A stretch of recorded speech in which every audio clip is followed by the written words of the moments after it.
Hello, everyone. My name is Tal Galon, and I'm the Managing Director and Founder of Galon Consulting.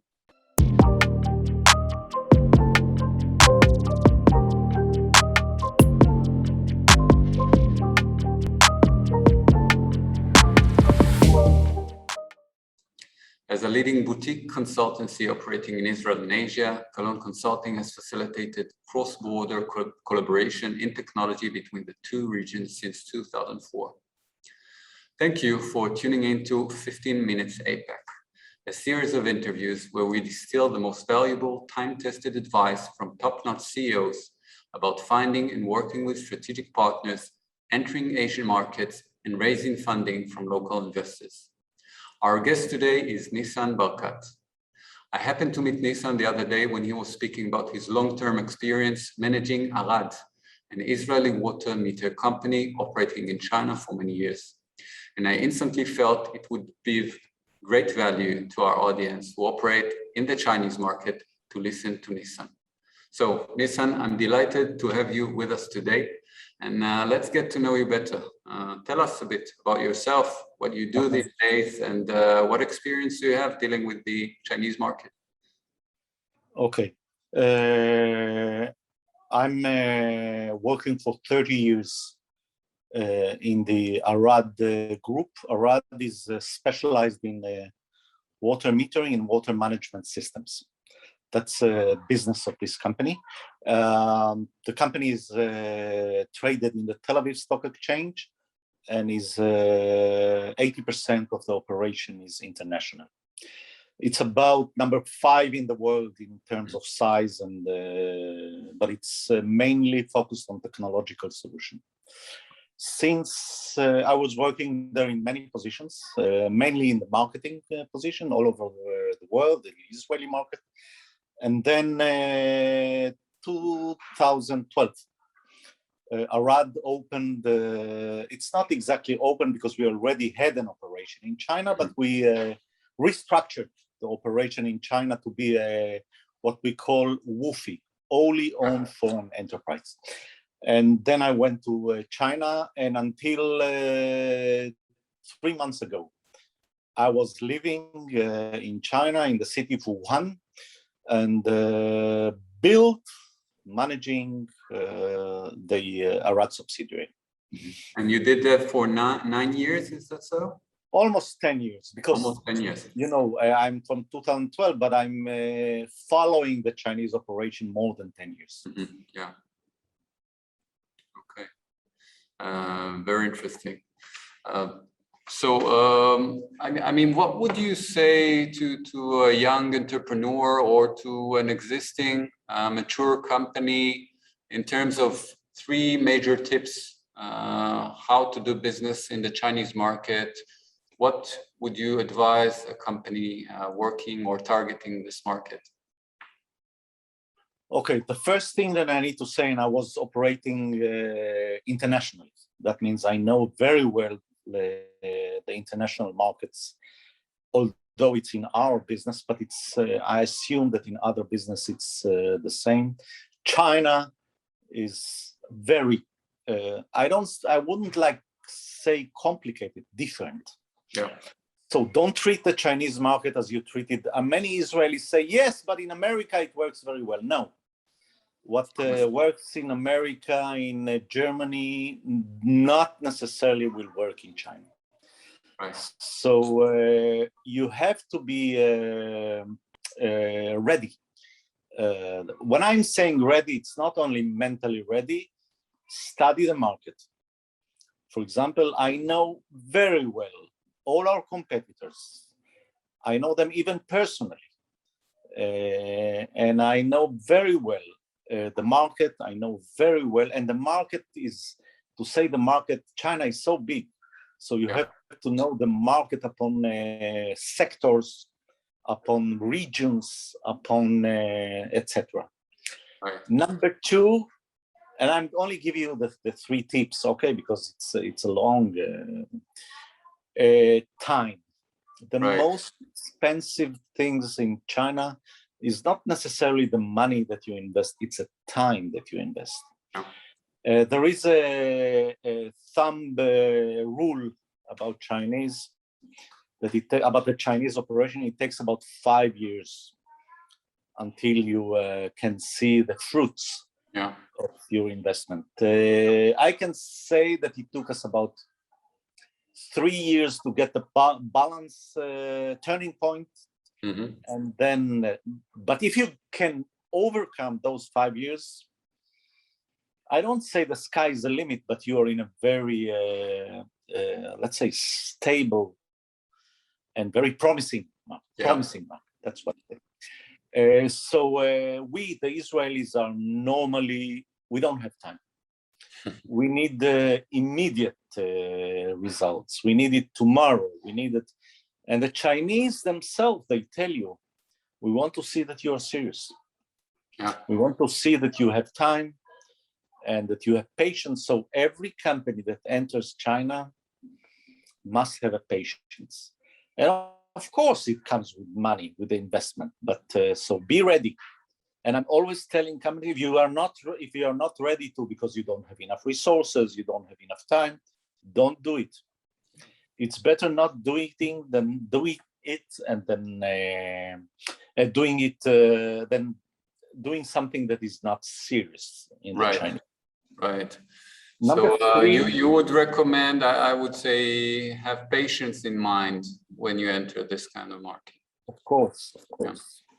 Number three, and it's not the only one. I have others, but you said number three. 3 things, only 3, and maybe it's not also the only or the major. Respect the Chinese. And we, the Israelis, I heard so many Israelis that think that they are the best. We are the best, we are the cleverest, we are the most, no. Be humble. In some cases, I can tell you in my business, and not only in my business, the Chinese are not falling behind us. And be much more advanced than we think, obviously. Yes, and be respectful in all means. That means the Chinese don't like you to be. So those are only 3 that, because you asked for 3, there are other things that are, and I must add, the situation now in China is not easy. I just read yesterday an article about it, but I followed it when I was still in China. It's not easy. The Chinese are not welcoming as they did before. Before you came, and there was the red carpet was waiting for you. That's not the situation today. So you have to be much more. You mean for foreign companies, right? Foreign company and Israel in specific. Or let's say Western companies, especially the countries that are related to the US. Like what happened to Australia and other countries that are, let's say, tend to be on the US side. So aside from the market risk, now there is also a geopolitical risk that's adding to the difficulty. That haven't been before. That means when I came in 2012, the atmosphere was much more friendly than today. And today the Chinese say very clear, if you don't want to come, if you don't want to pay our rules of games, no problem.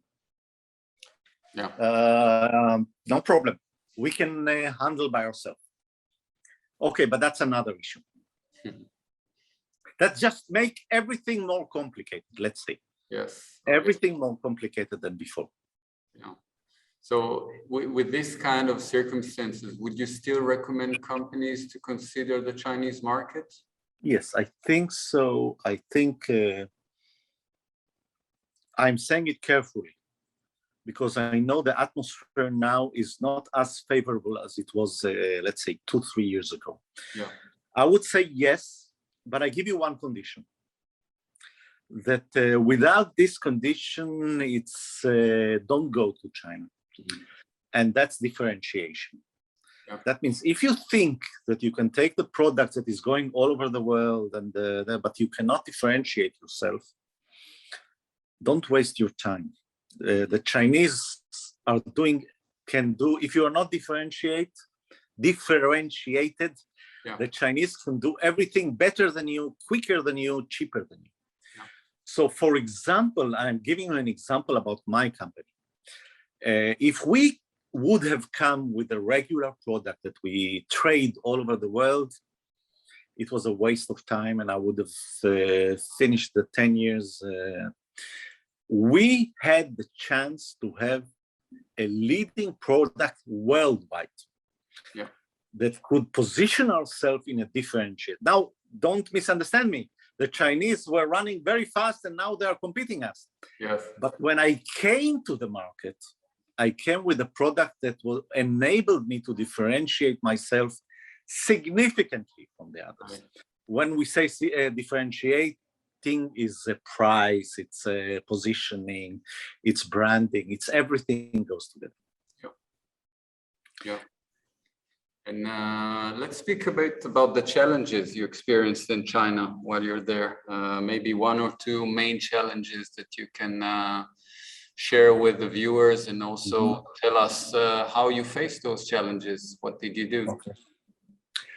The first challenge that I would put it as the most important one, and that's a major achievement that when I finished the 10 years, is distribution channel. In China, like in other countries, in that sense, China is not different. For big countries, if you don't set the distribution channels, well, at least in our products, okay, maybe someone has a product that he can do it without distribution channel, with a direct sales, but not in our products. In our products, the main task that I have is distribution channels. And I invested years in order to develop the distribution channel. And it's not easy because every territory you need to set another, and you have to select someone that will be loyal to you, that will be identified with your brand. And mostly I found those that were selling already products related to us. Since China is so big, there is no problem that you will sell one brand and it will also sell my brand in a differentiated niche. Yeah. But if you ask me, this was a number one challenge for, I think, for any company. Yeah. At least in our sectors, without distribution channel, you cannot. Number two is